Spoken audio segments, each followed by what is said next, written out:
Sí. Agradecemos a las personas que están en nuestro encuentro cultural y hoy vamos a iniciar con esta primera pregunta. El maestro Isidoro Porquín dice que es un cliché, que es necesaria para ambientar cualquier conversación. Adelante, maestro Porquín. Haga la primera pregunta.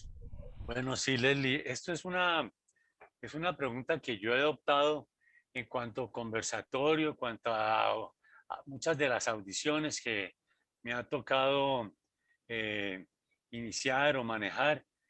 Y es que yo, cuando se trata de algo relacionado con música, pero lo podemos adoptar a los diferentes medios. Yo siempre le preguntaba a los músicos, bueno, maestro o maestra, dígame usted cómo fue su contexto de vida musical en su familia, cómo era la música en su familia, en qué medio musical creció usted y cuál era la música que escuchaban sus padres y cuál fue la que usted posteriormente adoptó. Es una pregunta como de caché, pero que yo siempre la he vislumbrado como necesaria como para poder encuadrar las charlas. Eso es, Leslie, básicamente. Está bien.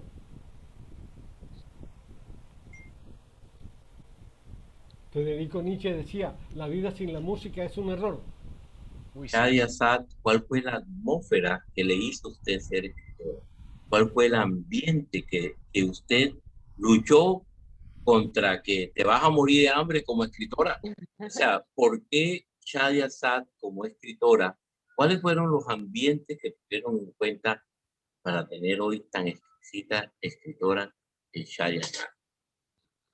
Bueno, inicialmente quiero darle las gracias a todos por haberme invitado a ser parte de este conversatorio, por decirlo así. Me complace mucho estar dentro de este encuentro cultural. Ahora, ¿cuál fue de pronto el ambiente?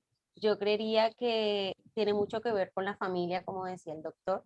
Es algo como que lo que uno ve en su casa, en su cotidianidad. Mi papá siempre ha escrito de todo. Empezó con cuentos infantiles, luego hizo una recopilación de cuentos para adultos que nunca publicó, pero que de pronto nos ponía que nosotros lo leyéramos. Ah, bueno, ahí se conectó.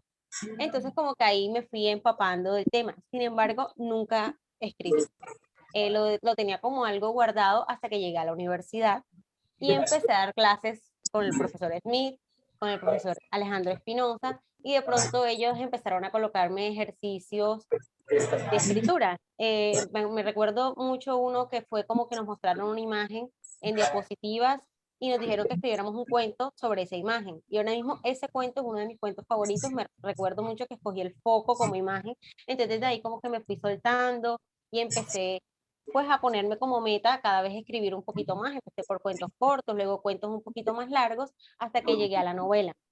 Sobre de pronto qué era lo que se leía en mi casa, no leemos lo mismo, porque mi papá es muy de pronto de otro tipo de lecturas. Mi papá es fan de Gabriel García Márquez. A mí me gusta, más no me encanta. Sin embargo, lo he leído. Entonces, como que ahí ya yo me fui adoptando a qué era lo que a mí me gustaba. Ya de pronto como que mi estilo nació más que todo porque mi hermana, la menor, la chiquita, me habló de una plataforma en que ella escribía y me dijo que escribiera algo que ella pudiese leer ahí. Entonces como que empecé a escribir algo para un público mucho más joven y fue donde nació mi amor por la literatura juvenil, que no es infantil, sino es como para jóvenes adultos, como entre los 16 a los 24 años. Ahí fue que me casé con ese tipo de literatura. Bueno, para las personas que se están conectando, estamos en el encuentro cultural Isidoro Porquí Jafé y Mr. Smith. Creo que el problema lo está generando Anwar Sat, que está generando siempre todos los problemas. Mr. Sat tiene que quitarse de ahí, que está generando una cosa ahí sospechosa. Pero, o sea, tienes que ubicar una manera en que el sonido no revierta algunas cosas raras. Bueno.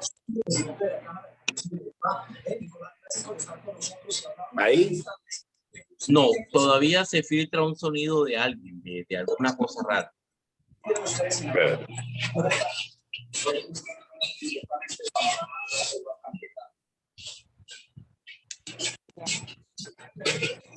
Bueno, ya no debe haber sonido. Pues hay el sonido tuyo, pero mejoró muchísimo el sonido. Bueno, en esta ocasión quiero comenzar este encuentro cultural con una pequeña disculpa a nuestra participante, Shadia Sad, porque es que en este momento es un homenaje también a la literatura, a las letras. En este momento, el doctor Gonzalo Restrepo, Teodoro Corquidi, nos quedamos calladitos y escuchamos a Anwar Sadat toda esta entrevista. Es decir, que hija y padre van a hablar de la narrativa de este. Entonces, hoy podemos titular nuestro evento Linaje y herencia en la familia Sadat. Bienvenido a Anwar Sadat, que no necesita presentación a este encuentro. Estamos disfrutando tu canal en Anwar, pero Anwar, tenemos que darnos un poco de trompa con el kirpi crudo, porque todavía es sospechoso, todavía no me lo como mucho, pero me tienes que ayudar con el kirpi crudo. Ese sí le he tenido un poquito de miedo. Es lo más rico. Maestro Sadat, tiene usted la palabra con su hija. Bueno, estimados Isidoro, Gonzalo, Leslie y bueno, Shadia, que está acá. Bueno, la cosa empieza con mi papá. Y digo que empieza con mi papá porque, aunque yo estudié en un colegio de curas, de esos colegios de curas, hijo de madre, el Liceo de Cervantes, de que te devolvían si el pelito estaba largo aquí, que la camisa combinaba con el pantalón, que la... Bueno, trataron de hacerme un hombre de bien, no pudieron, pero bueno, ellos trataron de hacerme un hombre de bien en el Cervantes, pero creo que fracasaron en el intento. Claro que yo no decía ninguna vulgaridad, yo las empecé a decir después cuando entré a la universidad, y bastantes. El problema es que cuando yo estaba muchacho, estuve como en segundo bachillerato, mi papá leía mucho. Y él tenía unas cajas de esas novelitas de vaquero. No sé si ustedes se acuerdan, claro, Gonzalo, Isidoro, esas novelitas de vaquero. Sí. Marcial Lafuente Estefanía. Silver Kane. Bueno, y compraba todos los libros, cada vez que íbamos a hacer mercado, él compraba todos los libros de Bruguera, que eran los bestsellers, que eran 100, después otros 100. Bueno, yo veía al viejo leyendo y yo decía, aquí voy a leer también. Entonces yo me leía los libros que mandaban en el colegio, que eran aburridísimos, todos esos autores españoles espantosos. Pues, digo espantosos porque eran muy barrocos, muy viejos. Juan Ramón Jiménez, ¿te acuerdas? Platero. Claro, claro, Platero y yo. Y bueno, Platero y yo fue una de las piezas que más me gustó, fíjate. Y empecé a leer. Entonces yo fui haciendo mi biblioteca, es decir, en mi cuarto empecé a comprar mis libros y yo cuando entré a la universidad ya yo tenía 100 libros, 100 y pico de libros ahí. Cuando mis hijas fueron creciendo, la verdad que yo no tenía mucha esperanza, porque Shadia nunca fue, yo hay que decirlo, Shadia nunca fue una muy buena estudiante en el colegio. Ella claro que no, claro que sí. Ella fue buena estudiante en la universidad. En el colegio le iba regular son. Igualito al papá, ¿no? A mí me fue desastroso en el colegio. Yo perdí hasta recreo. Miren, en educación física la perdí 7 veces en el colegio. Cualquier parecido con la hija no es coincidencia. Bueno, entonces yo veía que ellas trataban, ¿no?, de escribir. Lo primero que me llamó la atención es que cuando entran a la universidad los trabajos de ellos, las presentaciones de los trabajos eran fantásticos y yo les di clase. Y cuando me empezaron a decir que iban a escribir novelas, ya yo sabía que iban a coger la fantasía y que iban a escoger las novelas juveniles, porque el fenómeno, por ejemplo, de Harry Potter, lo que pasa es que nosotros somos viejos, pero el fenómeno de Harry Potter tocó a una generación de una manera definitiva, es decir, a la gente que quería contar historias y se dio cuenta que historias así podían contarse. Sobre todo acuérdense que la autora de Harry Potter es una señora que cuando hizo el primer libro tenía 47 años y en su vida había escrito algo. Entonces esto de alguna manera lo motivó y ella empezó a hacer ese primer libro que empezamos a leer, que es una especie de Robin Hood en distintas épocas, que fue muy interesante, sobre todo la forma que ella planteó la narración a través de los ojos de los personajes. Es decir, cada capítulo era el ojo de un personaje, un protagonista que empezaba a contar la historia desde la vista del protagonista. Entonces, llamativo, me pareció llamativo, mucha descripción, los diálogos, hacer un libro bien hecho. Es un libro de 500 páginas, por Dios. Miren, yo estoy tratando de hacer yo tengo muchos libros de cuentos terminados y tengo muchos cuentos publicados y tengo libros de cuentos juveniles publicados, pero no he podido escribir una novela. Y esta niña viene y me dice que papi, me quedó cortito el último libro, apenas salieron 300 páginas. Yo sé cómo hace para escribir 300 páginas. Es decir, ella está trabajando, y lo va a decir ahorita, en una saga, ya tiene el primer libro, ya va como por 500 páginas, y dice que todavía le falta. Y yo no puedo creer tanto aliento para escribir de esa forma. Y mira qué fenómeno. Mi hija mayor, que era la que empezó escribiendo, porque Sheila empezó escribiendo desde los inicios, yo sabía que tenía una muy buena pluma. Sheila terminó su novela y les cuento esa novela que tiene ella, pero esa novela de Sheila, me leí unos capítulos que todavía no ha salido la novela, es de miedo, y yo dejé de leerla porque literalmente me dio miedo la novela. Bueno, entonces, no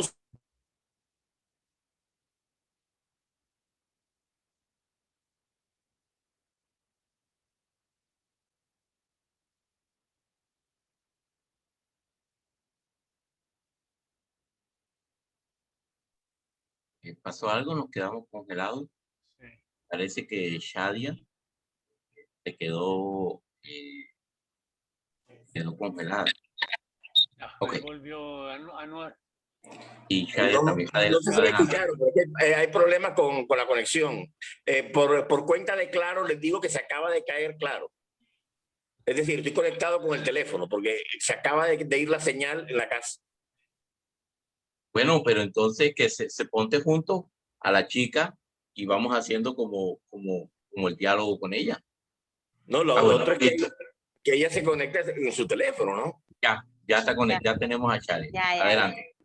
Es que Claro es así, ¿no? Cuando tú menos lo esperas, te saca. Es una maravilla. Entonces decía que los SAT estamos marcados transversalmente por la locura y la literatura. Es decir, no somos muy normales, que digamos, porque yo siempre hemos dicho que somos una familia que no es muy normal, pero en medio de esa normalidad hemos encontrado un punto de encuentro. Gonzalo sabe de qué estoy hablando, Gonzalo me conoce, conoce a mis hijas, conoce a mi esposa, Gonzalo me conoce a mí de toda la vida. Y así como sabe cómo soy yo, ellas son así, Gonzalo. Entonces, yo creo que la literatura de alguna manera es la que nos ha unido y nos ha salvado. Y tú sabes el orgullo que le da a uno como padre, que no ha podido todavía terminar la primera novela, pero que los hijos lo estén haciendo, ¿no? Yo le iba a preguntar a Yadia, ella dice que leyó a García Márquez. Un día estábamos desayunando hace poco y me dijo, yo sí he leído a García Márquez, pero a mí ese estilo no me gusta mucho. Es decir, te casaste con el estilo juvenil, pero podrá haber esperanzas de pronto de que en un futuro no muy lejano podamos encontrar otro tipo de novela, otra propuesta en la escritura de Yadia.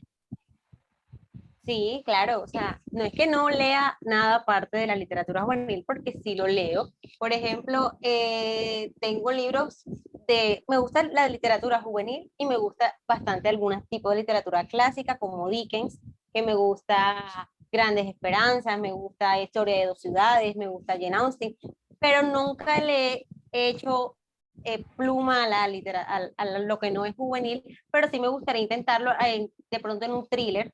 Estaba pensando en hacer un thriller así La estilo La chica del tren.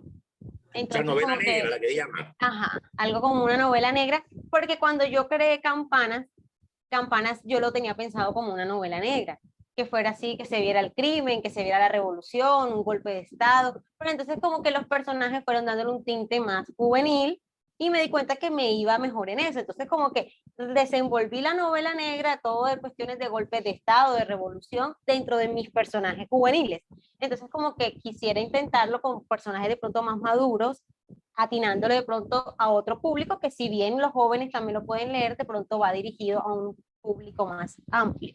Mr. Smith está tirando una puya mostrando el libro Campanas de Medianoche, que fue el primer yo también lo tengo aquí. Y bueno, entonces hay que decirle a Leslie que le vamos a mandar a su casa, o me deja la dirección para llevarle el libro nuevo de Yadia, Inefable, que es el libro que acaba de salir.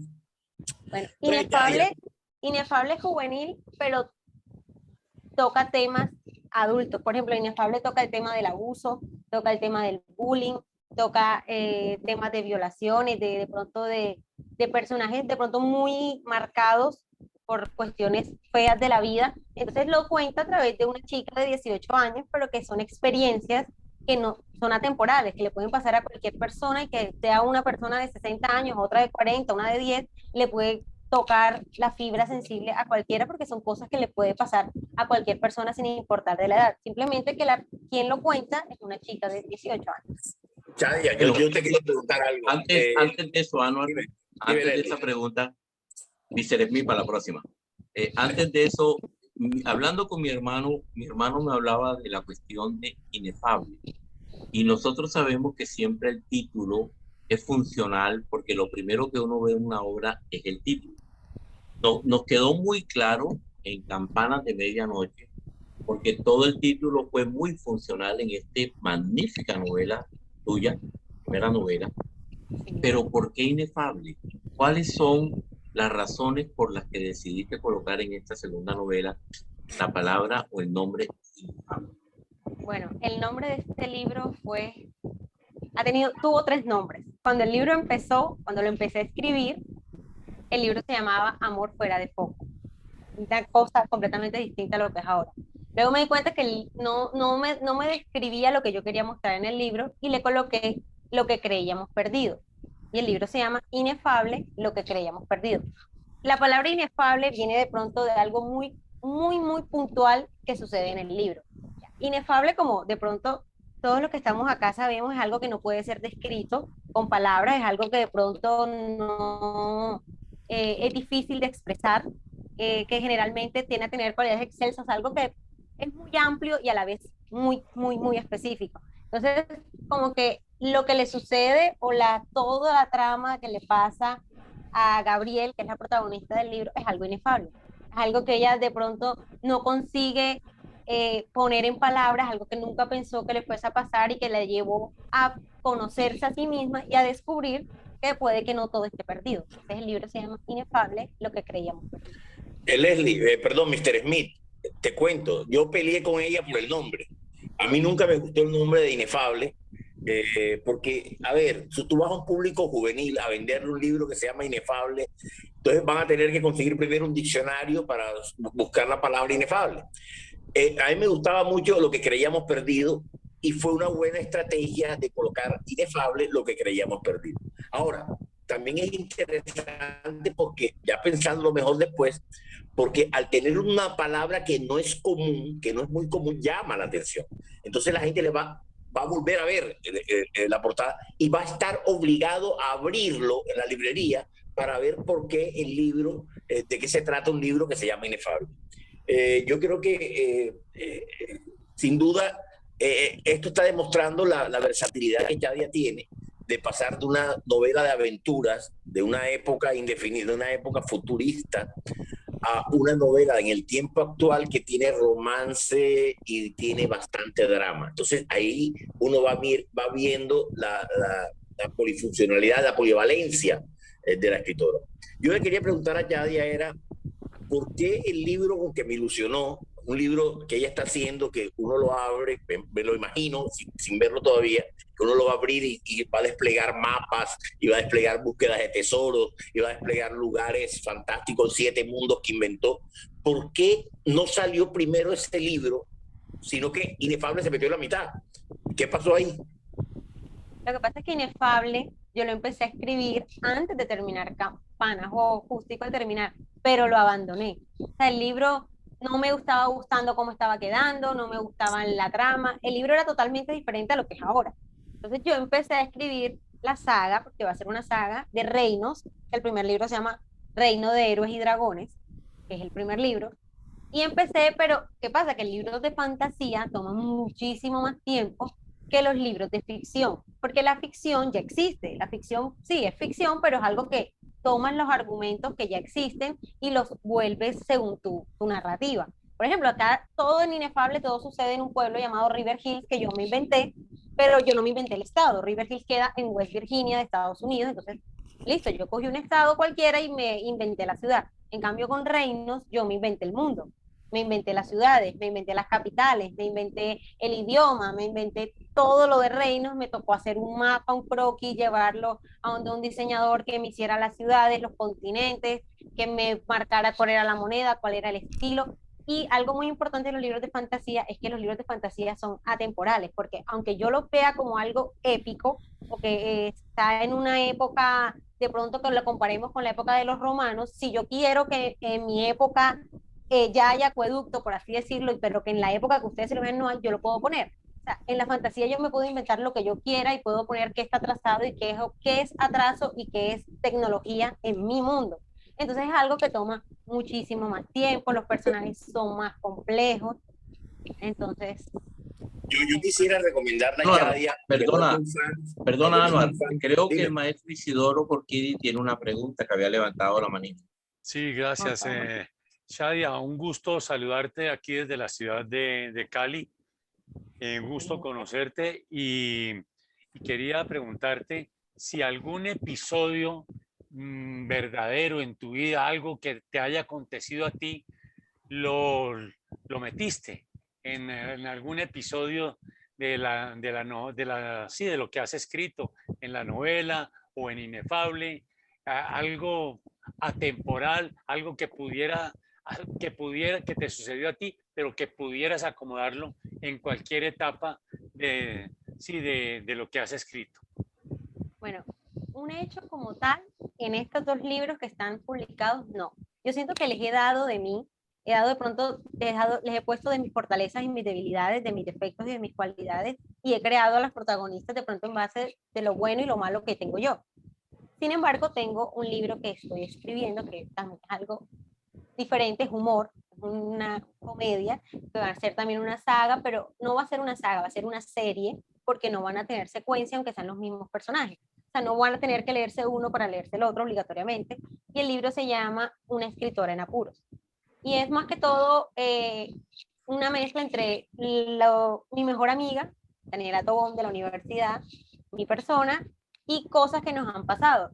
Entonces, como que ahí sí he metido muchas cosas de mi familia. De hecho, mi papá no sabía, pero todos los personajes de mi familia están incluidos en el libro. Están incluidos de pronto personas con las que yo he Eso va hablado, súper chévere. no conozco en persona, pero que están ahí en el libro. Entonces van a ser algo como muy de humor. De hecho, el segundo libro que lo estoy escribiendo al tiempo porque no, ya sé cómo va a terminar el primer libro, aunque no lo he hecho. Entonces ya empecé el siguiente. El siguiente se llama Cazando una superestrella, que es más que todo de todo lo que hablábamos mi amiga Daniela Tobón y yo en la universidad, que era como cómo hacer para salir de pobres. Entonces nosotras en medio de nuestro imaginario siempre dijimos que íbamos a cazar una superestrella. Y nuestras protagonistas no transcurren en Colombia, transcurren en Los Ángeles, están decididas a cazar una superestrella para ir al reencuentro de las personas que estudiaron con ellas en la universidad y no quedar como dos fracasadas que viven en Los Ángeles y no conocen a nadie. Entonces es todo el libro de aventura sobre cómo las dos chicas están buscando cómo embaucar a una superestrella por 3 días y que vaya con ellos a un evento y callarles la boca al resto de las personas. Entonces son como libros de comedia que ahí sí voy colocando cosas reales mezcladas con la ficción. Lo siento, estoy felizmente casado 30 años con la misma esposa, no estoy disponible. No creo que les interese mucho, pero bueno.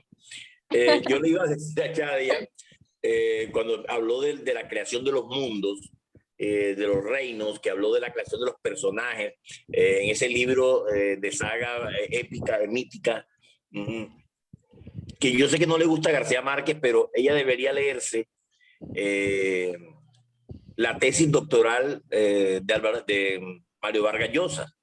Historia de un deicidio es la historia de cómo García Márquez creó Macondo. Y la historia de un deicidio, matar a Dios. Porque para tú crear todo y matar al personaje que te dé la gana y enfermar a quien quiera y revivir al que sea, en el libro, el Dios es el autor.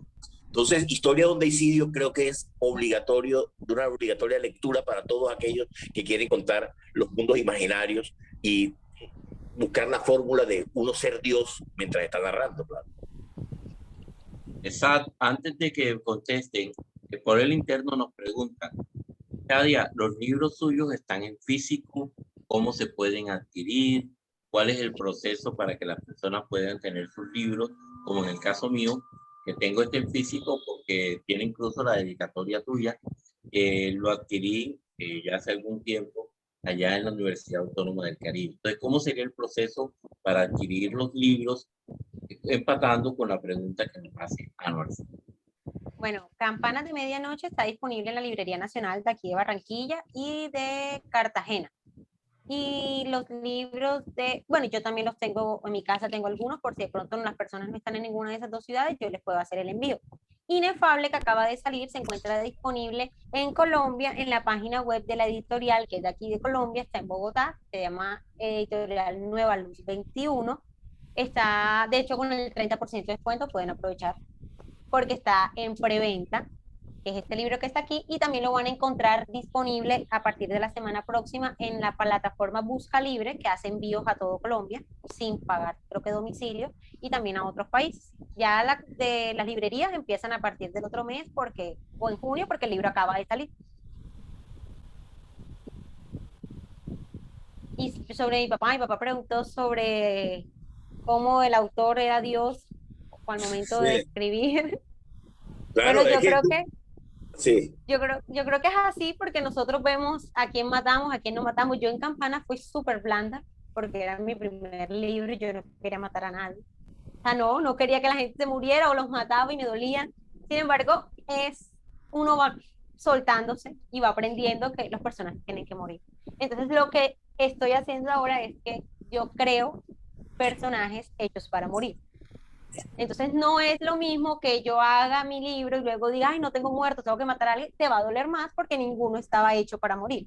Entonces ahora lo que hice, bueno, con Inefable y lo hice con Reinos, aunque con Reinos lo he trabajado más porque va a ser una saga, entonces lo que uno hace es que crea el personaje, muestra la profundidad, hace que de pronto le crea una historia dentro de la historia y esos son los personajes que van a morir, porque son los personajes que más van a dolerle al lector y son los personajes que van a darle un giro narrativo al protagonista.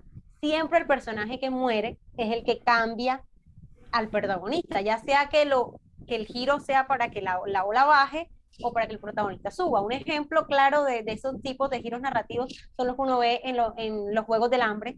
Los Juegos del Hambre es un libro sin final feliz. Ningún libro de los Juegos del Hambre tiene final feliz. Entonces, la curva de los Juegos del Hambre siempre empieza abajo, luego el personaje sube, que es cuando de pronto cree que va a superar las pruebas y luego cae otra vez porque ellos terminan condenados. O sea, los Juegos del Hambre siempre es así. Entonces, uno va viendo el progreso del personaje a medida que las cosas malas le van pasando. Entonces, eso es lo que yo realizo cuando creo mis personajes para morir.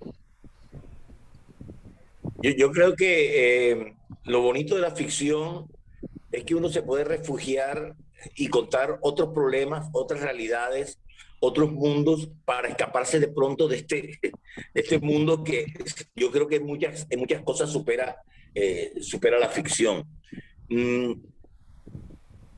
¿Cómo hace un escritor?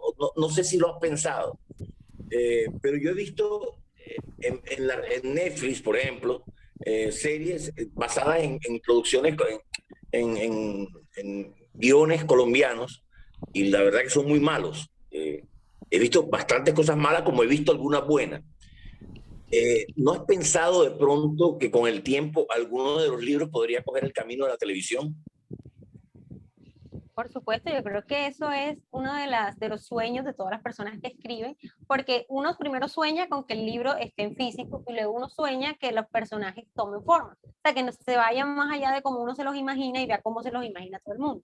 Yo creo que es algo difícil porque de pronto uno tiene que buscar el contacto, tiene que vender su historia a no de pronto a una persona, sino a esa industria que lo vea como algo comestible, que en verdad va a servir, que va a tener un público. Entonces como que es un proceso, porque de pronto lo que a uno le gusta no le gusta a todo el mundo. Entonces uno tiene que empezar a ver la manera en que lo vende, la manera en que le va a llegar y por qué nuestro libro merece estar en la pantalla grande. Entonces de ahí es lo que... Chadia, referentes de la literatura juvenil, por ejemplo, yo sé que has leído muchos autores que no son de aquí. ¿Qué pasa en La Colombia? mayoría. Sí, ¿qué pasa en Colombia que de pronto ese mundo de literatura juvenil no se conoce mucho. Por lo menos yo que sigo de cerca las novedades literarias, muy poco veo de libros de autores colombianos dedicados a la literatura juvenil. ¿Qué crees que pasa? Lo que pasa es que yo creo que en Colombia nos quedamos leyendo lo mismo y la gente en Colombia no lee. De pronto leen más en el interior, pero de pronto en la costa la gente no lee. A mí eso me lo dijo el estimado gerente de la Librería Nacional cuando yo les fui a llevar los libros de Campanas. Recuerdo muy bien que él me dijo, trata de llevarlos afuera porque en la costa la gente no lee. Entonces, de hecho, la mayoría de los escritores que yo leo, ahí me toca pedir los libros de afuera y comprar los Mauricio sagas completas que he pedido de España porque aquí los libros ni siquiera llegan. Entonces los traducen y llegan a todos los países y a Colombia no llegan. Entonces acá nos sumergimos de pronto en la misma literatura, que es la misma que mandan en la universidad, la misma que uno lee en el colegio, la misma que lee mi papá, la misma que lee mi abuelo. Entonces, de pronto, por esa misma razón es que hay muchos jóvenes que no leen, porque entonces no pierden el gusto, porque no saben que hay un abanico de posibilidades de otros géneros que ni siquiera conocen porque aquí no llegan. Entonces yo creo que eso amarra mucho a las Que personas. quede claro que nos acaban de decir viejos, ¿no? No, no, Entre sino que Isidoro, de Gonzalo, pronto somos una momia. el país no se pone de pronto en sintonía con los libros que acá llegan. Por ejemplo, esa saga que está en Netflix ahora que se llama Shadow of Bone, es una saga de libros buenísimos de una escritora que se llama Leigh Bardugo, que yo leí hace muchos años, y sus libros apenas ahora con el boom de Netflix es que están llegando a Colombia.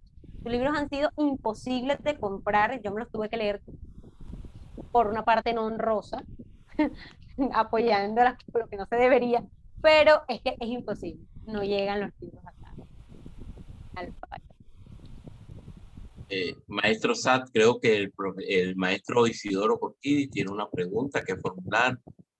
Son las 7:07 en su encuentro cultural. Gracias a todos los asistentes por estar en atenta nota con nosotros.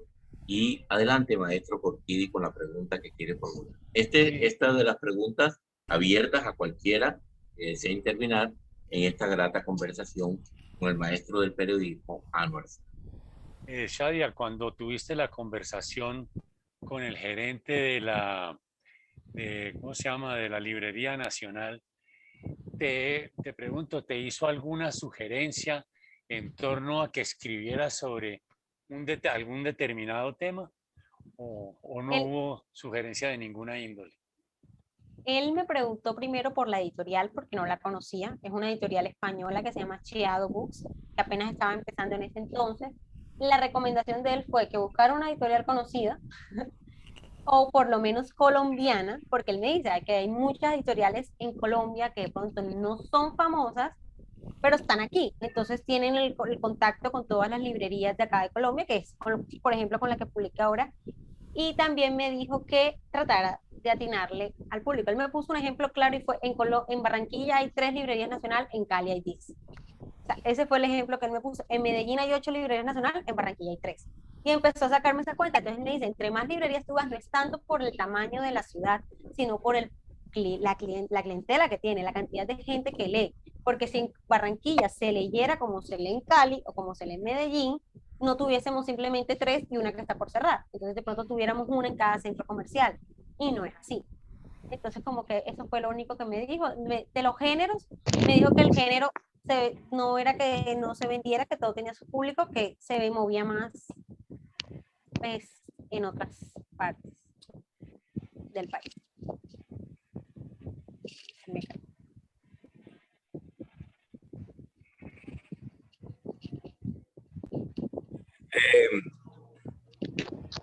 Cuando uno empieza a escribir, yo digo que es como un vicio.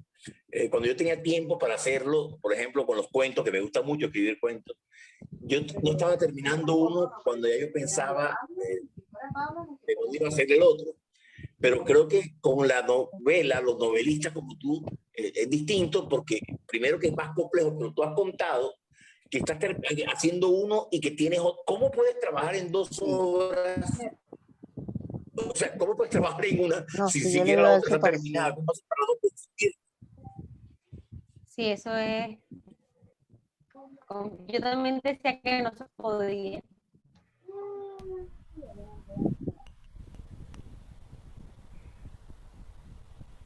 No te estamos oyendo.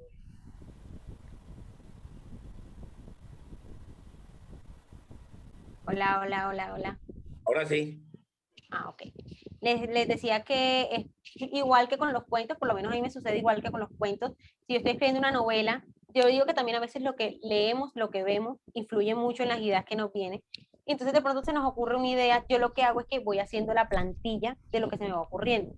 Entonces voy anotando de pronto lo que creo que puede ser una sinopsis o lo que puede ser una línea narrativa y lo que puede ir sucediendo, y luego voy haciendo el perfil de los que van a ser los personajes. Yo antes de escribir un libro, primero tengo que hacer la ficha técnica de los personajes. Entonces yo empiezo con los protagonistas y entonces empiezo la descripción física, cuáles son sus cualidades, cuáles son sus defectos, dónde va a empezar en el libro y dónde va a terminar en el libro. Y hago eso con cada uno de los personajes, luego lo hago con los lugares, luego lo hago con el espacio y ahí voy armando las ideas.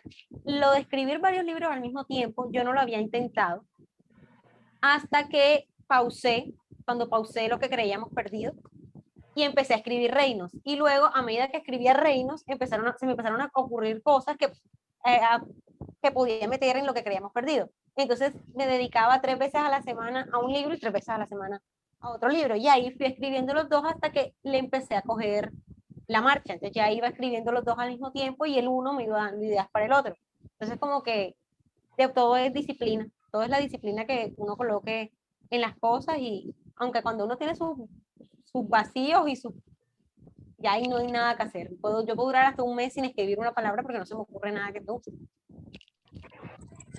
Anuar, permíteme una pregunta, por favor, porque 3 veces Shadia ha hablado sobre el inventario de sus personajes. En este personaje nos encontramos con Gabriela. Gabriel. Ok. Si pensáramos en Gabriel o pensáramos en Gabriela, evidentemente ahí hay una intertextualidad a nuestro Señor Jesús. ¿Por qué? Porque Gabriel sabemos que es el ángel Gabriel que está en los cielos. Este arte de asignar los nombres tiene que ver con esas intertextualidades a otros textos. El caso puntual de que Gabriel es asociado con nuestro Señor Jesucristo. La intertextualidad yo creo que está en todo. La intertextualidad viene desde el nombre que uno le coloca al personaje hasta de pronto el espacio o el lugar que uno escoge para que transcurran las cosas. En este caso, Gabriel, cuando hablamos del ángel, está el público que dice que el ángel Gabriel es un hombre, y está el escenario grandísimo de Hollywood que siempre lo ha puesto como un ser que puede ser hombre y puede ser mujer. En este caso, mi protagonista es una mujer y se llama Gabriel, que en Colombia o en muchas partes del mundo es conocido como un nombre de varón, de niño. Entonces, como que ahí sí juega, aunque no directamente, la intertextualidad, porque ¿cómo sabemos nosotros que el ángel Gabriel es hombre o mujer? Ahora mismo es simplemente un nombre y los nombres dan poder. Yo le doy el poder a mi protagonista de ser pues lo que quiera. En este caso, Gabriel es una niña, sin importar si el nombre es asociado con hombres o con mujeres. Entonces, como que ahí uno va jugando con distintas cosas. Es una niña que nada más vive con su papá en un pueblo 100% tradicional, donde la gente, nada más son 4.000 habitantes, hay 2 semáforos, un colegio, un centro comercial y una tienda de víveres, no hay más nada. Entonces el pueblo va a empezar a verla mal porque es un padre soltero, se hace amiga de una niña que es hija de una pareja homosexual, de un niño que es hijo de una madre soltera, y un chico que está luchando contra la enfermedad de su madre. Entonces todos hacen un grupo peculiar entre repudiados y populares, por decirlo del momento, y empiezan a enfrentarse de pronto a todo ese monstruo que es la sociedad, y empiezan a mostrar cómo de pronto el acoso y los prejuicios empiezan a afectar dentro de las personalidades y el crecimiento de cada uno de los individuos, vivan donde vivan en el contexto. Yo creo que preguntas no tengo muchas más, pero solamente decir que si ella a los 27, 28 años que tiene, ya va para el 3er libro, caramba, yo creo que de seguir así, yo creo que pronto las editoriales más grandes van a darse cuenta de que hay una escritora que se llama Shadia Assad, y que está en las librerías y que está produciendo. Porque fíjate que la constancia es otra cosa que le da valor al ejercicio de la escritura. Hay gente que escribe una obra y no escribe más. Eh, y pasa, ha pasado. Escribe una cuando tenía 30 años y otra cuando tenía 60. Pero la continuidad es lo que hace que le dé valor al nombre del escritor. Y creo que Chadia en eso lo está haciendo muy bien. La invitación es a que no cedan el empeño y caramba, seguir por ese derrotero, que junto con su hermana, y no sé si la menor también irá por el mismo camino, haya muchos SAT en las librerías de Colombia.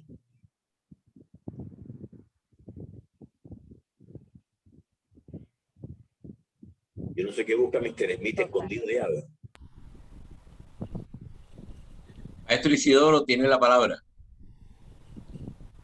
Leslie, Shadia, tú mencionaste ahora la palabra ficha técnica.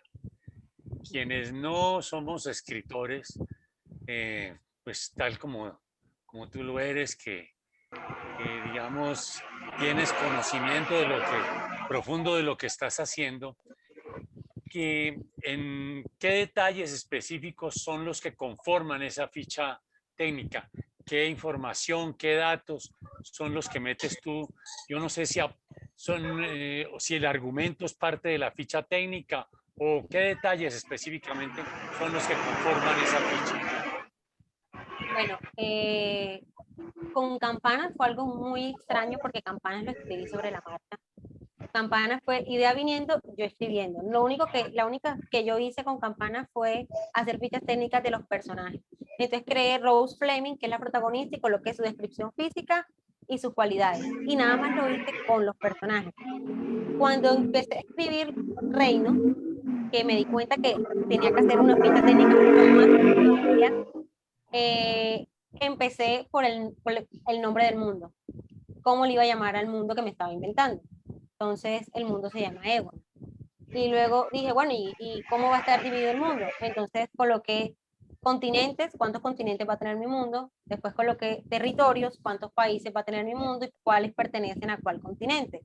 Después pregunté, bueno, ¿y quién gobierna mi mundo? Y empecé a crear a los personajes del mundo, tanto protagonistas como antagonistas. Entonces empecé por los seres superiores que vienen siendo los gobernantes de cada territorio y empecé a darles las personalidades a esos gobernantes.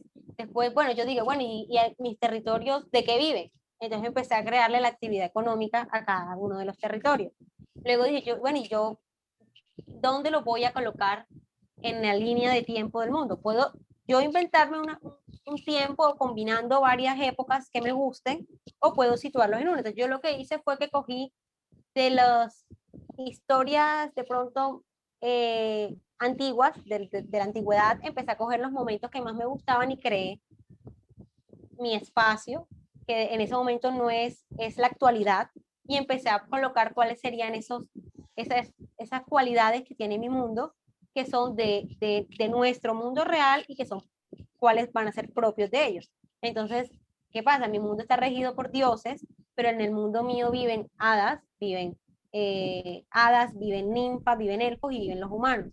Está dividido por territorios, los dioses son los que mandan y el resto todos viven pues al margen de lo que ellos digan. Después tengo que crear cuál es el conflicto. Entonces, ¿cuál es la problemática de mi libro? Entonces, todo eso hace parte de la ficha técnica. Entonces, ¿cuál es el giro que va a tener mi personaje, mi protagonista en esta trama? Entonces, tengo que ver dónde inicia Maya, que se llama la protagonista del libro, y dónde finaliza Maya. Ahí es donde me doy cuenta si el libro va a ser autoconclusivo o va a ser una saga. En este caso, tengo pensado que sea una biología, van a ser dos nada más. Y pues a eso es lo que va componiendo la ficha técnica. Le voy dando la problemática la hago de la problemática general del libro y la problemática interna de cada personaje. Entonces, Maya, ¿cuáles son sus cualidades físicas? Maya, ¿cuál es su historia dentro del mundo? Y Maya, ¿cuál es el problema de Maya dentro del libro? Esto lo hago con el mejor amigo de Maya, con la mamá de Maya, con cada uno de los dioses y con los personajes secundarios que van a aparecer en el libro. Cada uno tiene que tener un problemática o por lo menos una interacción dentro de la obra, un propósito, sea que el personaje fue hecho para morir, sea que el personaje fue hecho para llevar un mensaje, que el personaje simplemente aparecer en 3 cuadros fundamentales, pero cada personaje que aparece en el libro tiene que estar en el libro por algo, porque si no se vuelven personajes fantasmas. Ese personaje que apareció según el escritor fue importante y el lector lo olvidó. Yo prefiero que el personaje sea hecho para aparecer en 2 cuadros nada más, o nada más en la mitad de un libro, y que el lector lo recuerde en todo el resto de la saga. Entonces, hay que darle un propósito a cada uno de los personajes. Ya finalmente sería definir si el libro queda en el giro alto o queda en el giro bajo. O sea, si el libro va a quedar, la protagonista va a quedar bien o va a quedar abajo. Y depende de cómo se acabe eso, es donde empiezo a hacer la plantilla del libro siguiente. Entonces ya ahí se va manejando el crecimiento de los personajes, porque indiscutiblemente el personaje tiene que crecer. Si un personaje dentro del libro no crece, no cambia, no mejora, sino que se queda igual, entonces la historia, a mi parecer, Shadia Sad, la historia no ha tenido fundamento, porque ninguna persona que atraviesa cierta cantidad de situaciones sigue siendo la misma cuando eso termina. Entonces, como que todo esto hace parte de la ficha técnica antes de empezar a escribir el libro. Eso deja claro, Sin, Leslie, sin que hacerle, no es sin solo- no hacerles es solo spoiler, escribir.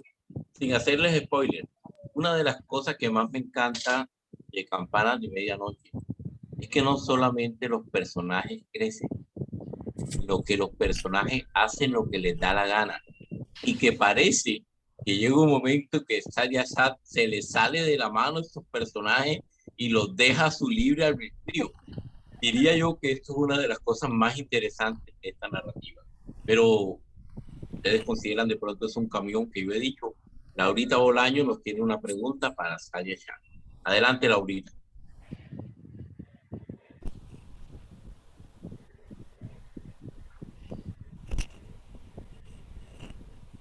Hola, buenas noches. Bueno, yo escribí la pregunta porque me encuentro bastante ocupada aquí, pero siempre pendiente aquí a la charla. Mi pregunta surge cuando Chadia estaba hablando acerca de cómo manejaba los tiempos al escribir varios libros. Entonces, y también cuando mencionó la intertextualidad, la vida de los personajes, yo me preguntaba es cómo lo hace, la forma técnica, cómo escribes, Chadia, modalidad de escribiendo en Word, notas, otro tipo de apps. Bueno, en realidad, yo creo que uno va creando hábitos de escritura, así como uno crea hábitos de lectura. Con Campanas fue 100% nocturno. Yo Campanas lo escribí de noche. Yo trabajaba en ese entonces para una constructora, y llegaba a las 6, a veces llegaba como a las 8 porque no tenía clase después, y pasaba toda la noche escribiendo. Si se me ocurría algo a la 1 de la mañana, yo a la 1 de la mañana me levantaba y escribía, pero yo sabía que mi espacio era de noche. Entonces, con lo que creíamos perdido con Inefable fue distinto, porque con Inefable yo también lo empecé escribiendo de pronto de noche porque yo trabajo, entonces se me hacía difícil escribirlo de día. Pero como tuve un bloqueo grandísimo, yo lo abandoné, lo dejé, pero y retomé Reinos, empecé a escribir Reinos, algo completamente distinto, y con Reinos sí podía escribir, empecé a escribir a otras horas, ¿ya? Con Reinos era algo mucho más amplio, entonces yo me tenía que poner desde más temprano, y empecé a combinar mis tiempos. Entonces estaba en el trabajo y tenía un espacio libre, yo me ponía un momentico a investigar, de pronto que necesitaba saber los nombres de las telas, por ejemplo, que eso me ha dado durísimo, porque yo no sé de telas, aquí de ropa, de esas cuestiones. Yo puedo ser mujer y todo, pero yo de moda no sé. Entonces me tocaba empezar a buscar cuáles eran esos nombres de telas más comunes en ese entonces, o sea, en las épocas quiero que la gente se imagine cómo están vestidos ellos, y me tocaba entonces investigar cómo era la moda, cómo eran las telas, cómo se producían. Me tocó investigar si era posible que yo pusiera máquinas de costura, cómo se cosía en ese entonces, cómo se fabricaban las cosas. Y entonces de pronto empecé a utilizar el tiempo de la tarde, mañana, para hacer toda mi investigación, porque así uno haga una ficha técnica y cosas que van a salir cuando ya tienes el libro avanzado, cosas que de pronto no calculaste y que vas a ir sacando después. Entonces yo empecé a hacerlo de esa manera. Ahora mismo, terminando de escribir Reinos, y lo que estoy escribiendo de una escritora en apuros, yo escribo más que todo a eso de las 5 o 6 de la tarde, y lo que hago es que si estoy escribiendo un libro, hoy estoy corrigiendo Reinos y escribiendo Reinos, hoy no voy a escribir escritora en apuros, lo escribo mañana. Entonces, para en verdad dedicarme, y lo que hago, así esté bloqueada, es que si hoy voy a escribir, hoy me dedico por lo menos, en mi mente digo, voy a escribir al menos 3 páginas. Entonces ya me coloco una meta. Entonces ya yo con la meta empiezo a generarme de pronto disciplina. Porque si simplemente me siento y me digo, bueno, voy a escribir algo, entonces ya me bloqueé y no escribí nada. Entonces yo lo que hago es que trato de colocarme metas en la escritura para poder cumplir con lo que quiero conseguir, o si no, nunca voy a terminar ningún trabajo.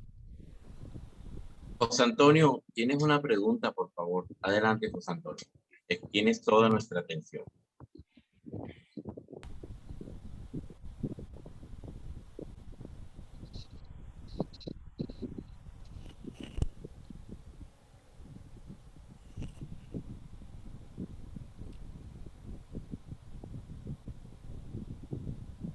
Voy a permitirme leer la pregunta de José Antonio porque parece que tiene un problema con el audio. Cuando en una trama y el personaje debe pasar por castigo debido a la búsqueda casi morbosa de un capricho, la conclusión debe ser un crecimiento del personaje. ¿Puede permanecer ante el constante castigo? Esa es la Es que pregunta. se entrecorta un poquito, Mr. Smith. Bueno, ¿Puedes repetirlo, por favor? estamos leyendo la pregunta que está en el chat de José Antonio, que me permita leerla nuevamente. Cuando en una trama, si el personaje debe pasar por castigos debido a la búsqueda casi morbosa de un capricho, la conclusión debe ser un crecimiento del personaje explícito o puede permanecer ante el constante castigo. Esta es la pregunta de José Antonio. Yo creo que la respuesta sería, se la daría dependiente del autor. Eso juega mucho lo que dijo Anwar Sadat. El autor es Dios del libro, y si el autor quiere que el protagonista permanezca en el castigo, pues permanecerá en el castigo. Sin embargo, yo creo que todos los libros tienen una enseñanza al final, todos. La enseñanza no está, no está condicionada a que el protagonista tenga un final feliz. El protagonista no debe, o sea, no es una obligación que el protagonista tenga un final feliz para que el libro tenga una enseñanza. Un ejemplo claro de ella es 1984, George Orwell, usted lo sabe. El protagonista no tiene un final feliz. En la rebelión de la granja, ellos no tienen un final feliz, de hecho pierden. Pero tú te quedas con tu enseñanza. Podemos decir que en 1984 el hombre queda en un constante castigo por una búsqueda casi morbosa de buscar al gran hermano.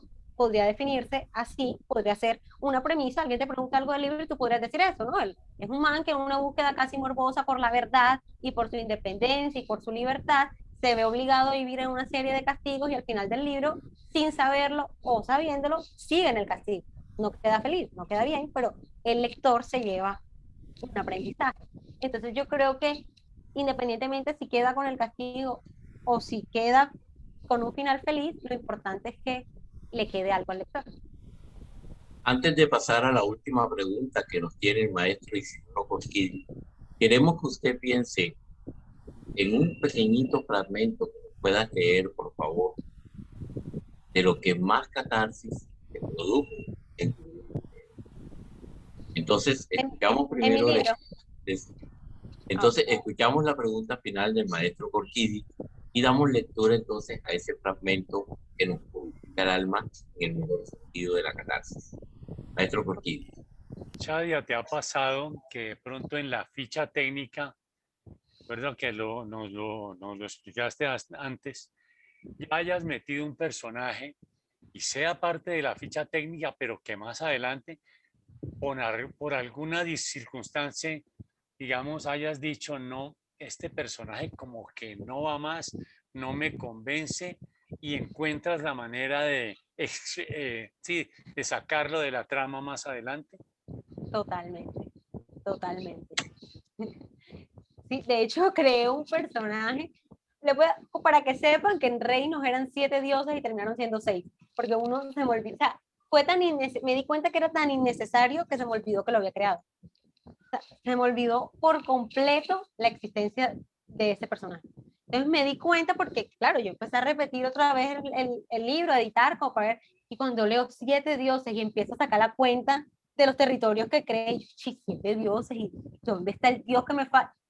No era necesario, me quitaba más que me ponía. Yo creo que uno tiene que tratar de facilitarle al lector, no tratarlo de tonto, porque el lector no es tonto y no tiene que hacer lo que piense, pero tampoco tenemos que ponerle las cosas, o sea, cosas que no le van a aportar nada en su lectura. O sea, les voy a crear ruido poniéndoles un personaje que a la final no va a salir más, y después si no lo voy a querer sacar y lo voy a querer meter después, lo que voy a generar es un choque, porque nadie, si la autora no se acordaba del personaje, evidentemente el lector tampoco se va a acordar.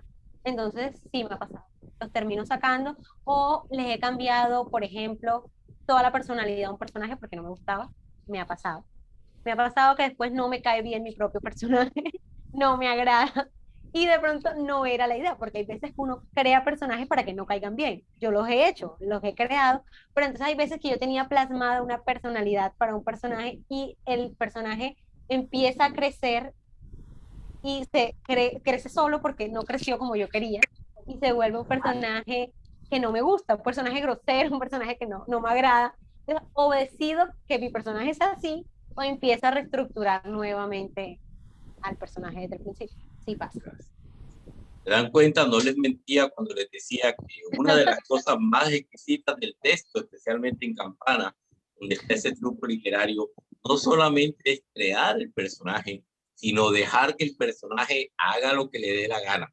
En algunos casos termine siendo, como el maestro Sat decía, un deicidio. A todos los que han estado con nosotros esta noche, mil, pero mil gracias por su encuentro cultural de 1 hora.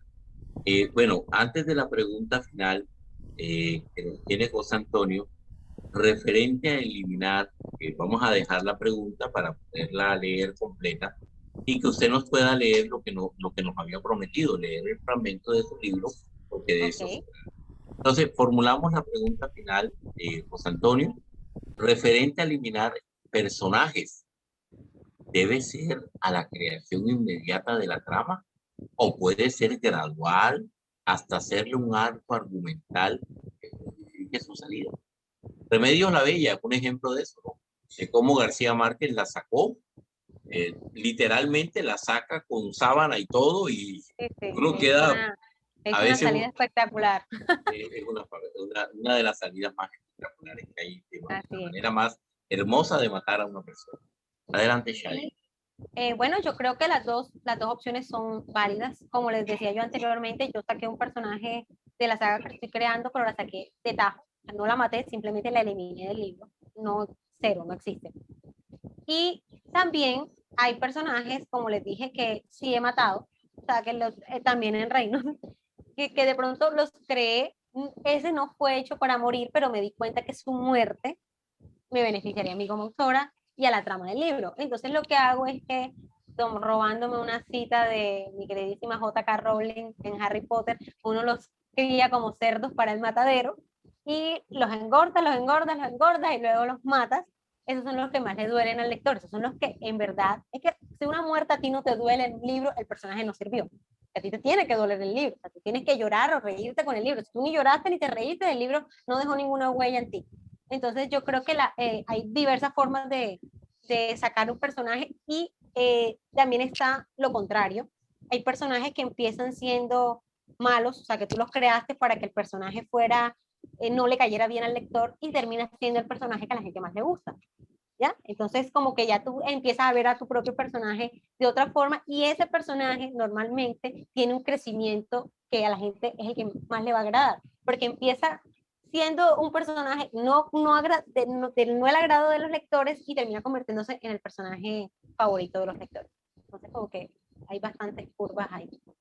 Creo que este diálogo con los personajes será lo que a futuro va a ilustrar y va a hacer crecer mucho más la narrativa de Shadi Assad, donde dialoga de tú a tú con esos personajes, los hace crecer y les da su independencia como debe ser en un texto.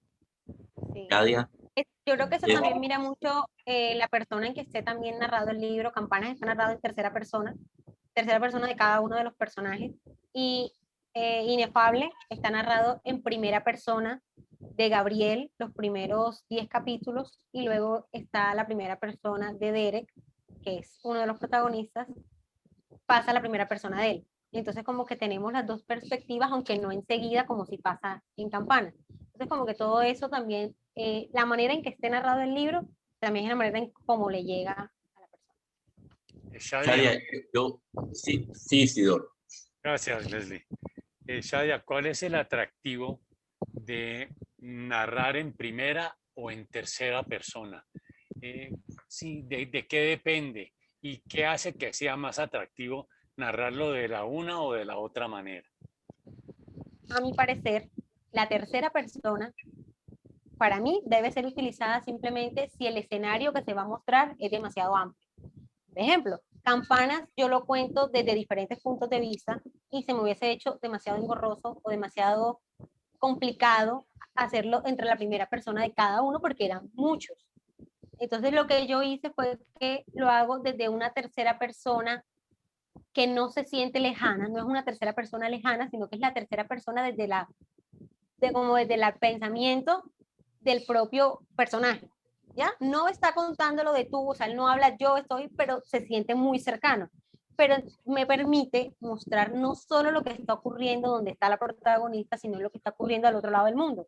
Entonces, claro, era un libro en que muestra una guerra, donde muestra un ejército levantándose en contra de la monarquía, donde muestra al pueblo sublevándose, donde entonces me mostré muchos escenarios, la perspectiva de cada uno, y eran de pronto un espacio demasiado amplio. Y yo creo que ahí juega Leslie, mucho la tercera persona. Con Reinos también lo estoy haciendo en tercera persona, y eso que Reinos, porque con Reinos yo hablo de lo que le ocurre a nuestra protagonista, y la tercera persona me permite mostrarle al lector cosas que mi protagonista no sabe. Entonces, cuando tú cuentas en primera persona, tú nada más sabes lo que sabe el protagonista, porque él es el que te está contando. En cambio, en la tercera persona, el lector sabe cosas que el propio protagonista no sabe, porque allá en la conchinchina está pasando algo que es la respuesta que necesita el protagonista, pero el protagonista no tiene ni idea porque él no está allá. Entonces, la tercera persona te permite que tú sepas más que el propio protagonista. Agatha Christie dice que en los libros de novela negra, el detective nunca debe, el lector nunca debe saber, o sea, el detective nunca debe saber más que el lector. O sea, tú siempre debes estar en el mismo tú a tú. Eso sucede mucho con la primera persona, porque él no sabe más que tú. Pero cuando ya estás narrando en tercera persona y hay otros escenarios en juego, el lector siempre va a saber más que el protagonista. Shadia Sad, te puedo decir, ya no hablando como Anwar Sad, tu padre, sino Anwar Sad, el profesor, y en nombre de Ricardo Vélez, nombre mío, en ti se cumple esa frase, reza más o menos así. ¿Cómo? El alumno que reza más o menos así. Si el alumno no supera al maestro, bueno el alumno, bueno el maestro. Y creo que tu narrativa, en tus primicias, nos ha superado. Por eso te invitamos a seguir ese camino de la escritura como el mejor camino para dejar el mundo. Léenos ese fragmento que más te llega al alma de esta narrativa y con eso damos final a nuestro encuentro cultural de esta noche. Bueno, no tuve que buscar mucho, voy a leer el prefacio, que creo que es una introducción muy linda al libro. Es algo que te tienta a seguirlo leyendo, es algo que te va mostrando de pronto los matices que vas a encontrar una vez que te adentres al libro. Bueno, antes pues les voy a leer hasta la dedicatoria porque me siento generosa. En la dedicatoria yo les coloqué: este es un libro para todas esas almas que se sienten perdidas sin poder encontrar su lugar en la vida. Estas páginas son tuyas para que recuerdes que el mundo está hecho de colores. Ahora el prefacio. Los colores tienen infinidad de significados.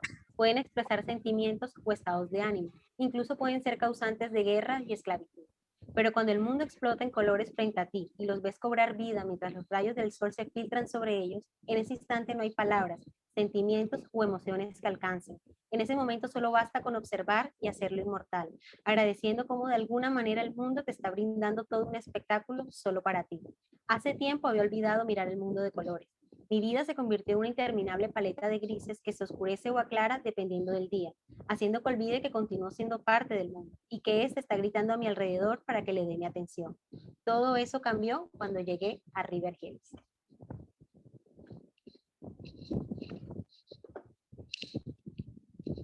Nuestras más sinceras felicitaciones a nuestra muy de casa Shadia Sad. Esperamos que hayan disfrutado de este encuentro cultural, el cual visibiliza los jóvenes talentos y el talento que usted tiene. Le invitamos a seguir el camino de la excelencia. Gracias. Nuevamente, Gracias, nos vemos el Leslie. próximo viernes en su encuentro cultural. Un fuerte abrazo. Chao, Gonzalo. Un abrazo. Isidoro, encantado. Gracias a todos. Hasta luego, adiós a todos, muy bien. Hasta luego. Chao.